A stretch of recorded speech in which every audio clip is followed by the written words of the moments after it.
Your story that the team We leave this now to go to a live news conference with House Minority Leader John. I just got an update from Greg Walden, who's chairing our transition effort on the progress that they're making. I want to thank Greg for all of his hard work. This is really important because we've got to fix the Congress so that the Congress can focus in on Americans' priorities. And their priorities are pretty straightforward. That's the pledge to America. That is our plan, because the American people want the uncertainty to go away so that we can begin to create jobs in America. And when you look at our plans to reduce spending, to get the economy going again, and to repeal the health care law that frankly gets in the way of job creation, you can see that we've got an awful lot of work to do. But I'm pleased that Greg is chairing the Transition Committee. As you know, he's been kind of my go-to guy here over the last year, and everything I've given him, he's done a great job. Greg? Thank you. Thank you. It's all yours. Thank you, Mr. Speaker. Welcome. Thank you very much. Them. It's all them. You know, I think we got off to a really good start in the transition team. As many of you know, we had a couple-hour meeting Monday night in Leader Boehner's office. Got a good presentation from different folks about the issues here and how we can make this place more open, more accessible to the public. It is the public's business, by the way, and that's a statement I'm giving out to everybody on the transition team. Remember, this is the public's business that we're doing. How do we open it up? How do we make it more accessible? How do we bring the public in? How do we return this government back to the people?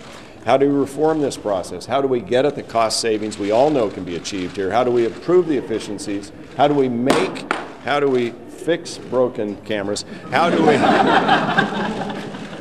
we do the things that you would reform if you were in charge? So let's start and build a house that works for the people, because this is the people's house.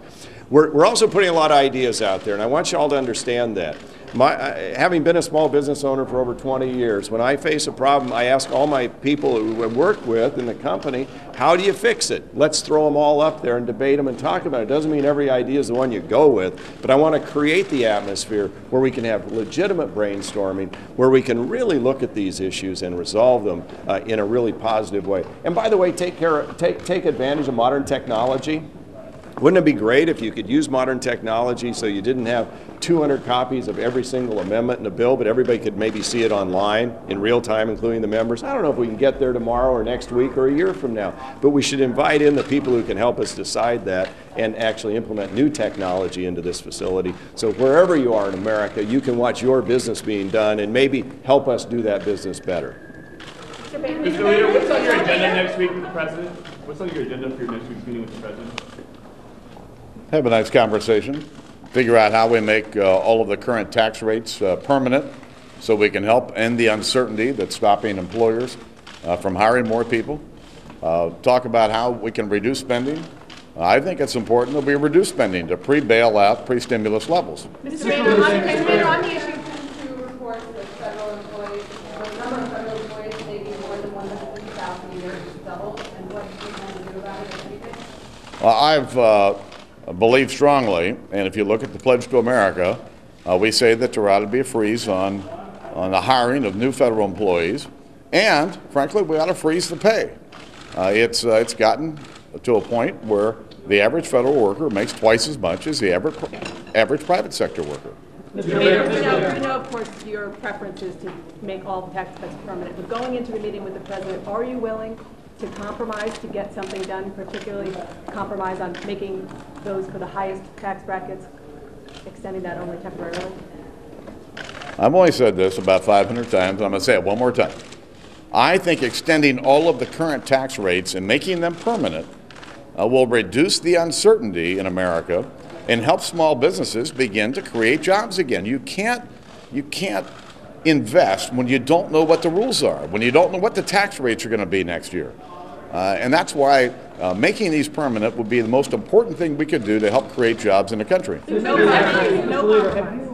spoken to the Sergeant at Arms to work out your security arrangements in terms of travel? I know that this was an issue when we had the last transfer of power. Is that something that you've had that discussion, how you're going to get back and forth from your district and around the country? Well, I have talked to our security folks about the security that's involved in my new role. But over the last 20 years, I have flown back and forth to my district on the commercial aircraft, and I'm going to continue to do that. Leader Boehner, every new majority says they're going to do something, run the House differently. Can you tell us about your commitment and how we can judge that in a year's time? Well, I gave a speech in late September, early October, over at the American Enterprise Institute, where I laid out exactly how I intend to run the House. It needs to be more open, it needs to be more transparent, and it needs to be more accountable. And you will see from day one that I say what I mean, and I mean what I say. Thanks, everybody. What are you going to do with the meetings you just had?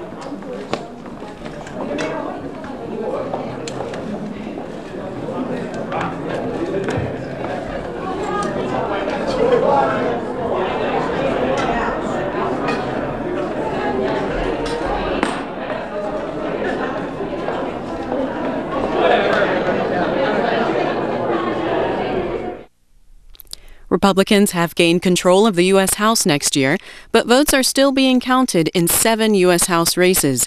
New York and California each have 2 races to be called, and 1 each in Illinois, Kentucky, and Texas. Overall, the Associated Press reports Republicans are leading in the races for 4 of those seats, and Democrats are leading in 3. A recount is likely in Minnesota's governor's race. Republican Tom Emmer trails Democrat Mark Dayton by about 8,700 votes. A recount is automatic if the margin is less than half a percentage point, as it is expected to be when the results are certified later this month. Votes are still being counted in 1 Senate race, Alaska. Election workers are going through tens of thousands of ballots today, counting write-in ballots for Senator Lisa Murkowski. Initial returns showed write-in ballots leading Republican candidate Joe Miller by more than 13,000 votes.